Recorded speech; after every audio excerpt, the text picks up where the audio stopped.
अस्सलाम वालेकुम, this is Mohan and welcome back to my YouTube channel learn with Mohan. तो last time मैंने जो है ना सेकेंड ईयर केमिस्ट्री के चैप्टर नंबर 12 जो हमारे पास इन्वायरमेंटल केमिस्ट्री थी उससे मैंने लेक्चर नंबर फर्स्ट आपको डिलीवर किया था। तो आज जो है हम लेक्चर नंबर सेकंड जो है ना डिस्कस करने वाले हैं। तो लेक्चर नंबर फर्स्ट में जो हमने चीज़ें डिस्कस की थी वो हमारे पास इंट्रोडक्शन था। हमने एटमॉस्फेयर के बारे में बात की थी, एटमॉस्फेयर के लेयर्स के बारे में बात की थी और ट्रोपोस्फेयर में हमारे पास कौन कौन सी गैसेस पाई जाती हैं और उनका इफ़ेक्ट हमारी बॉडी पे और एनवायरनमेंट पे क्या पड़ता है उनके बारे में बात की थी। ठीक है, तो आज लेक्चर नंबर हमारे पास सेकंड है। तो इसकी जो मैंने फर्स्ट हेडिंग लगाई है दैट इज़ कैटालिटिकल कन्वर्टर। अब कन्वर्टर क्या होता है? As the name indicate that converter हमारे पास कोई भी ऐसी चीज़ होती है, कोई भी ऐसी डिवाइस होती है जो एक चीज़ को दूसरी चीज़ में क्या करती है, कन्वर्ट करती है। तो अगर हम बात करें कि कैटालिटिकल कन्वर्टर का क्या पर्पस होता है, क्यों हम इसको यूज़ करते हैं, so the purpose of catalytical converter is to transform the harmful chemical produced in automobiles engine into non-harmful substance such as carbon dioxide, nitrogen, water, oxygen, etc। क्या काम होता है कि हमारे पास जब भी जो केमिकल हार्मफुल केमिकल जो प्रोड्यूस होते हैं ऑटोमोबाइल्स में, ऑटोमोबाइल्स के इंजन में, उनको हमारे पास ट्रांसफॉर्म कर देता है किसके अंदर, नॉन हार्मफुल सब्सटेंस के अंदर। जैसे हमारे पास कार्बन डाइऑक्साइड हो गया, नाइट्रोजन हो गई, वाटर वेपर्स हो गए और ऑक्सीजन हो गया। ठीक है, तो ऑटोमोबाइल्स के इंजन में जो हमारे पास जब फ्यूल कंबस्शन होती है तो जो भी हमारे पास हार्मफुल केमिकल्स बनते हैं उसको हमारे पास कन्वर्ट कर देता है हमारे पास किस में, नॉन हार्मफुल सब्सटेंस में या नॉन हार्मफुल केमिकल्स में। यही हमारे पास काम होता है किसका, कैटालिटिकल कन्वर्टर का। ठीक है, अब कैटालिटिकल कन्वर्टर हमारे पास क्या यूज़ होते हैं, कैटालिसिस यूज़ होते हैं। ठीक है, अब जो हमारे पास कैटालिटिस यूज़ होते हैं तो हमारे पास इसमें दो होते हैं, एक हमारे पास पीटी होता है प्लैटिनियम और एक हमारे पास पीडी होता है प्लेटिनियम। ठीक है, तो पीटी और पीडी हमारे पास दो कैटालिस्ट होते हैं जो हमारे पास कैटालिटिकल कन्वर्टर वाले जो प्रोसेस है इसमें यूज़ हो रहे होते हैं। ठीक है, सेकंड जो मैंने हेडिंग लगाई है that is about industrial smoke. Smoke की जैसे मैंने लास्ट लेक्चर में बात की थी, तो हमारे पास स्मोक क्या होता है, एक्चुअली में दो चीज़ों का कॉम्बिनेशन होता है। First one is smoke and second one is smoke. ठीक है, जब ये दो चीज़ें मिलती हैं तो हमारे पास फॉर्मेशन होती है किसकी, स्मोक की। ठीक है, तो अगर इंडस्ट्रियल स्मोक के बारे में बात करें तो हमारे पास स्मोक की पहले बात करें तो smoke is a type of air pollution. Smoke भी हमारे पास जो है ना एयर पोल्यूशन की एक टाइप होती है। The smoke produced by the air pollutants ejected by industries is called industrial pollution। कि हमारे पास जो भी स्मोक हमारे पास इंडस्ट्री से इजेक्ट होता है, जो इंडस्ट्रीज़ की चिमनी जो होती हैं उनमें से हमारे पास जो इजेक्ट हो रहा होता है स्मोक और जो हमारे पास हवा को क्या करता है, पोल्यूटेंट करता है, उसी को हम नाम देते हैं किसका, इंडस्ट्रियल स्मोक का।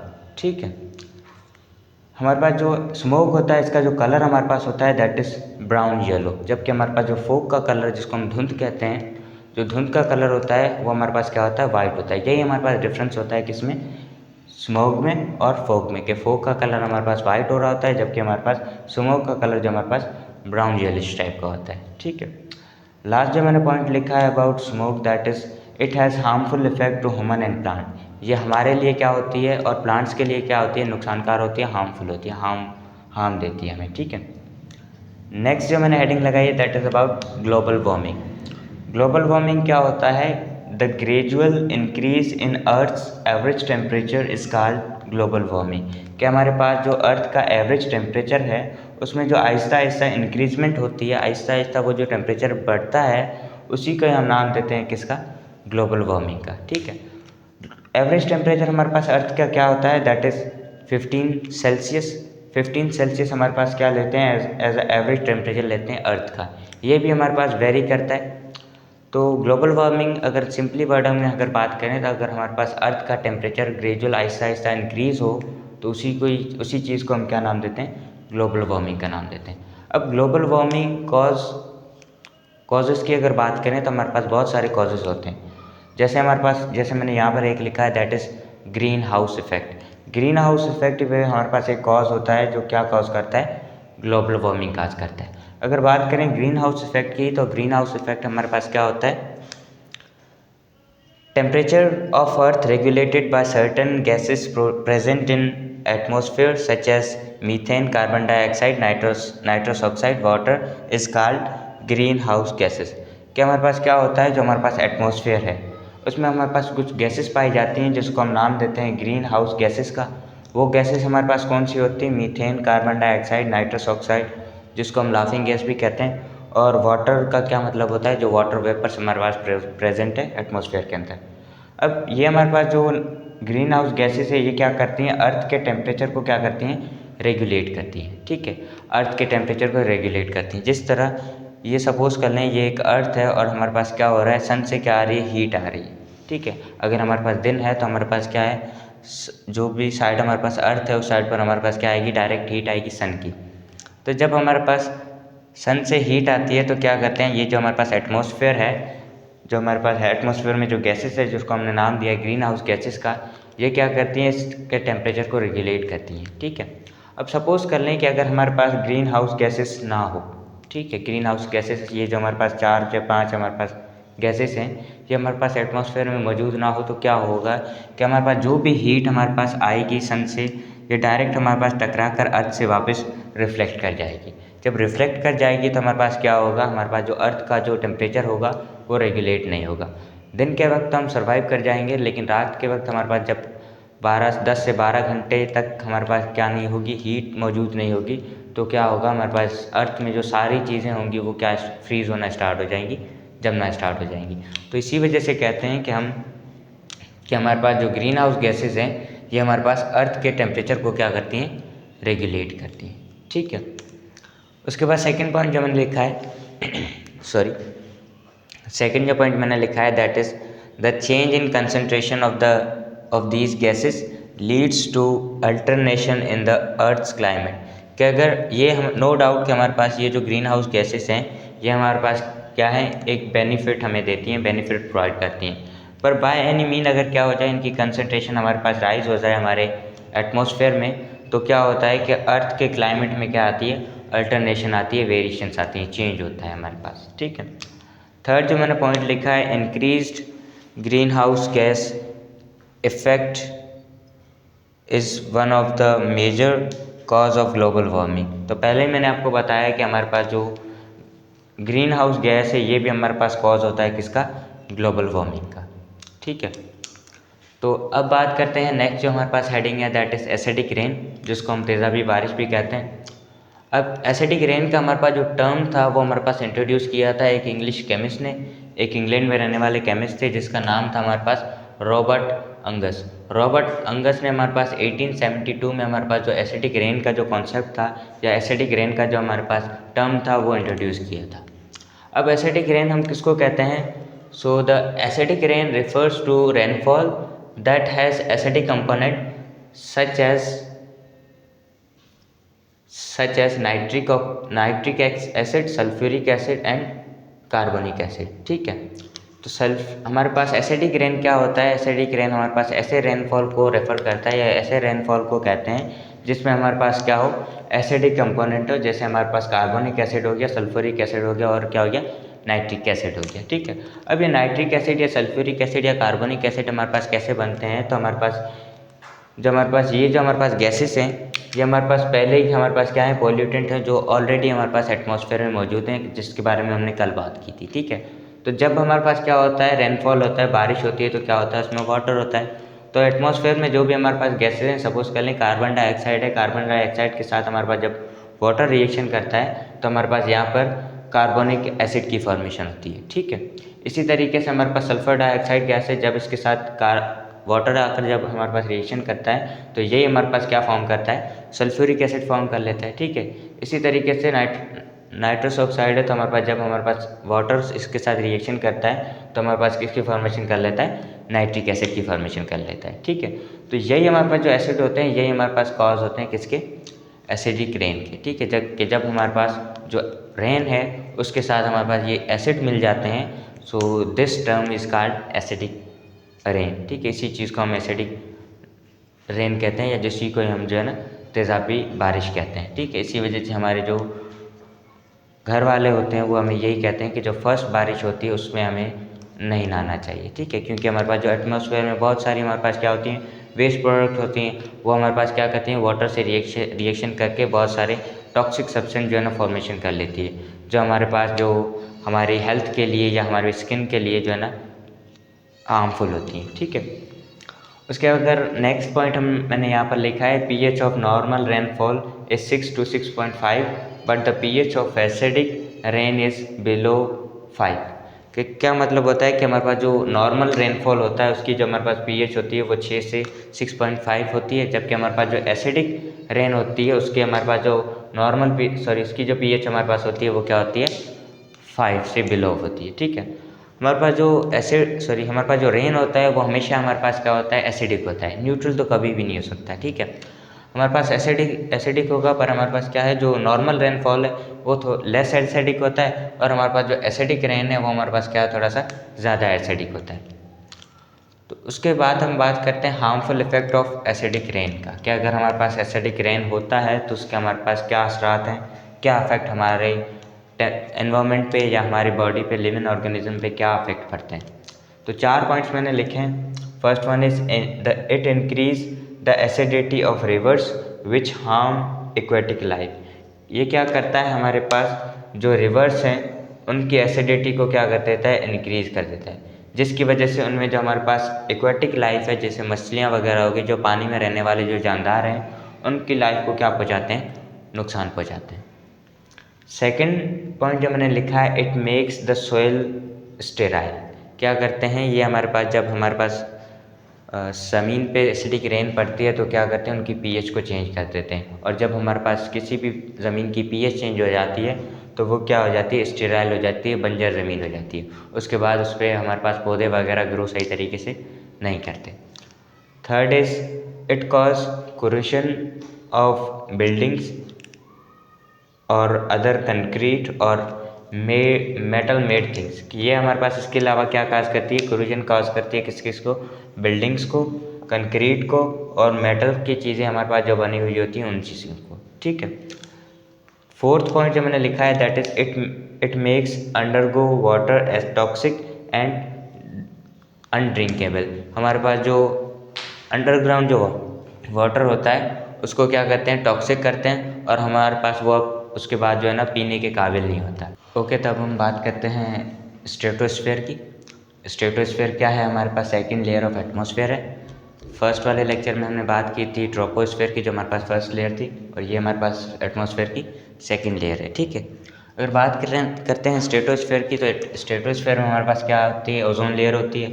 लास्ट टाइम मैंने बताया था कि स्ट्रेटोस्फेयर जो हमारे पास फेमस है वो इसी वजह से है क्योंकि इसमें हमारे पास क्या है, नेचुरली हमारे पास क्या पाई जाती है, ओजोन लेयर पाई जाती है। ठीक है, अब ओजोन लेयर का काम क्या होता है, ozone layer stops harmful UV radiations of sun. कि सन से जो हमारे पास यूवी रेडिएशंस आती है, अल्ट्रावायलेट रेडिएशंस आती है, उनके हार्मफुल इफेक्ट से हमें बचाती है या उनको जो है ना स्टॉप करती है। ठीक है, थर्ड जो मैंने पॉइंट लिखा है, life of earth would not be possible without this layer. अगर हमारे पास ये जो स्ट्रेटोस्फेयर में जो हमारे पास ओजोन लेयर है, अगर ये हमारे पास ना हो तो हमारे पास जो अर्थ पे जो लाइफ है ये भी पॉसिबल ना हो।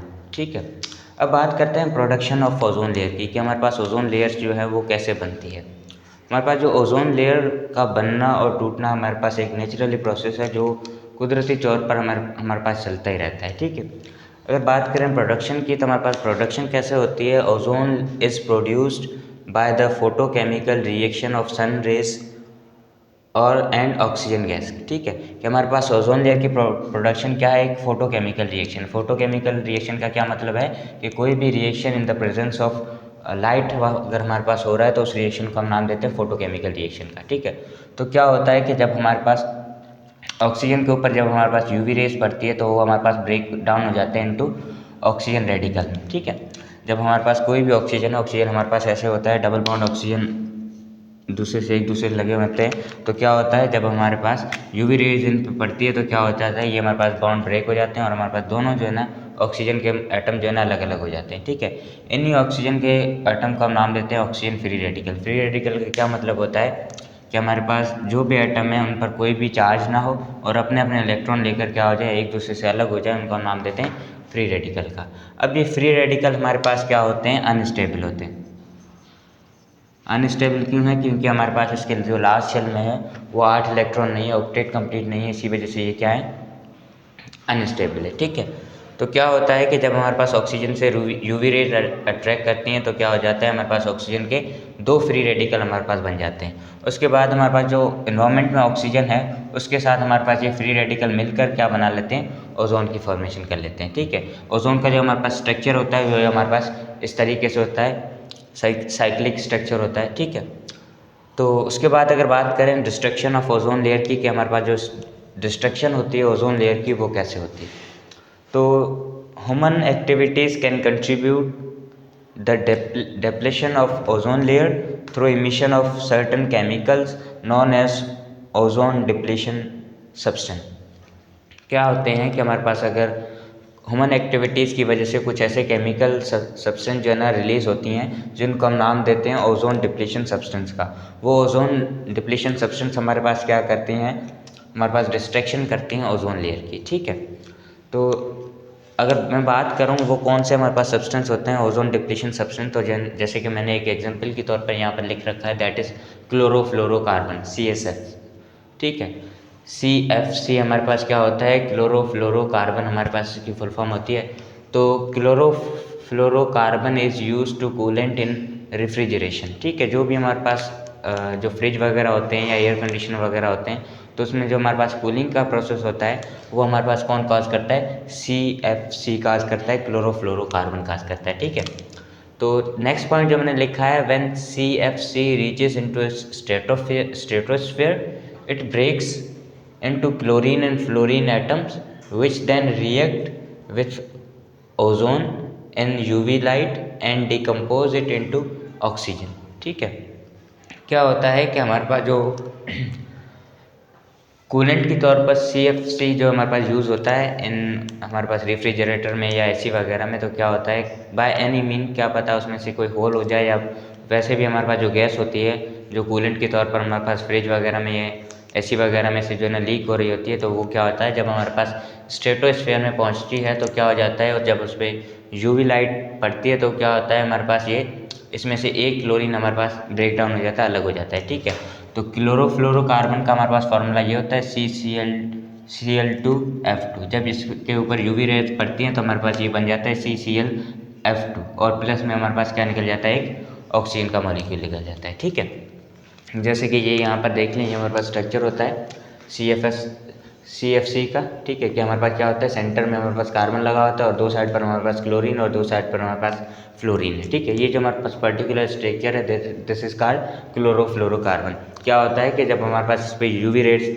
टकराती हैं तो क्या होता है, ये वाला हमारे पास जो क्लोरीन का एक मॉलिक्यूल है ये क्या हो जाता है, ब्रेक डाउन हो जाता है। ठीक है, अब ये जो क्लोरीन का ब्रेक डाउन हुआ हुआ मॉलिक्यूल जब हमारे पास स्ट्रेटोस्फीयर में पहुंचता है तो वहाँ से किसके साथ रिएक्शन कर लेता है, ओजोन लेयर के साथ रिएक्शन कर लेता है। ठीक है, जिसके बाद हमारे पास क्या बनता है, CLO बनता है और हमारे पास ऑक्सीजन की फॉर्मेशन होती है।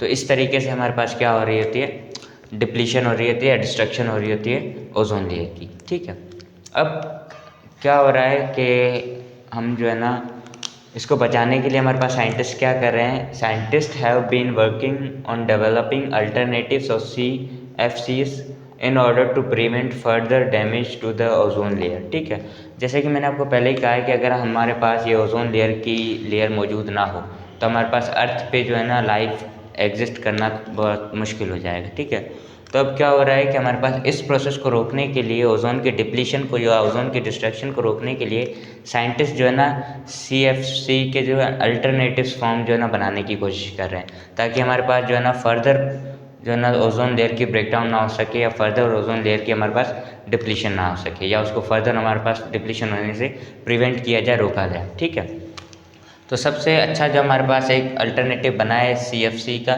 वो हमारे पास कहलाता है हाइड्रोफ्लोरोकार्बन, जिसको हम HFC कहते हैं। ठीक है, HFC या हाइड्रोफ्लोरोकार्बन हमारे पास इसमें क्या होता है, ये हमारे पास स्ट्रक्चर होता है जिसमें हमारे पास क्लोरीन की जगह पर भी क्या लगे होते हैं, हाइड्रोजन लगे होते हैं। ठीक है, अब इसमें हमारे पास क्या होता है, क्लोरीन नहीं होता है। तो अब अगर सपोज भी कर लें, अगर UV रेज यहाँ पर आकर टकराएंगी अगर, तो भी हमारे पास यहाँ पर क्या नहीं है, क्लोरीन नहीं है। ठीक है, तो chlorofluorocarbon which do not contain chlorine and do not contribute in ozone depletion. जब हमारे पास इस एटम में हमारे पास क्लोरीन होगा ही नहीं तो हमारे पास क्या होगा, यहाँ पर ये रिएक्शन नहीं होगा, और जब यहाँ पर ये रिएक्शन नहीं होगा तो हमारे पास ओजोन की डिस्ट्रक्शन भी नहीं होगी। ठीक है, तो आज का लेक्चर यहीं पर एंड करते हैं।